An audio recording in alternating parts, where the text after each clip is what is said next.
এই ধরনের ছবিগুলো এডিটিং করে যারাই ফেসবুক, ইনস্টাগ্রাম, টিকটক অথবা টুইটারে আপলোড করছে প্রত্যেকের ছবি কিন্তু ফর ইউতে চলে যাচ্ছে। এই ধরনের ছবিগুলো খুবই ট্রেন্ডিং এবং ভাইরাল, আপলোড করার সাথে সাথেই কিন্তু ফর ইউতে চলে যায় এবং ভাইরাল হয়। কিন্তু আপনি কিভাবে এই ধরনের ছবি তৈরি করতে পারবেন সেটা হয়তো আপনি জানেন না। চলুন এই প্রসেসটা দেখিয়ে দিচ্ছি, ভিডিওটাকে শেয়ার করে দিবেন। চলে যাবেন যে কোনো একটি ব্রাউজারে, গিয়ে সার্চ করবেন টেকলিন, তারপর তাদের অফিসিয়াল এই ওয়েবসাইটে প্রবেশ করবেন। এখান থেকে সার্চ বাটনে ট্যাপ করে লিখবেন NMM, তারপর সার্চ বাটনে ট্যাপ করলে আপনাদের সামনে এই পোস্টটা ওপেন হবে। পোস্টের থাম্বনেলের উপর ট্যাপ করে স্ক্রল করে আস্তে আস্তে নিচে চলে আসবেন। এই বাটনে ট্যাপ করার আগে উপরের দেওয়া যে প্রম্পটটা রয়েছে সেই প্রম্পটটা আপনাদেরকে কপি করতে হবে। এখান থেকে কপি করার পর আপনারা সরাসরি সেই বাটনটিতে ট্যাপ করে দিবেন।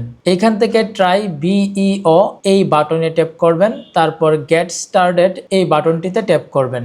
ইমেজ সিলেক্ট করে প্লাস আইকনে ট্যাপ করবেন, তারপর গ্যালারি অপশন সিলেক্ট করে আপনার গ্যালারি থেকে পছন্দের একটি ছবি ইম্পোর্ট করবেন। এখানে আপনার কপি করা প্রম্পটটাকে পেস্ট করে দিয়ে এই বাটনটিতে ট্যাপ করবেন। কয়েক সেকেন্ড অপেক্ষা করলেই দেখতে পারবেন একটা সুন্দর করে এই ধরনের ছবি জেনারেট করে দিবে। আপনি ছবিটার উপর ট্যাপ করে এইখানে ট্যাপ করলেই কিন্তু গ্যালারিতে আপনার ছবিটা সেভ হয়ে যাবে। তারপর আপনি সোশ্যাল মিডিয়াতে আপলোড করে দিবেন।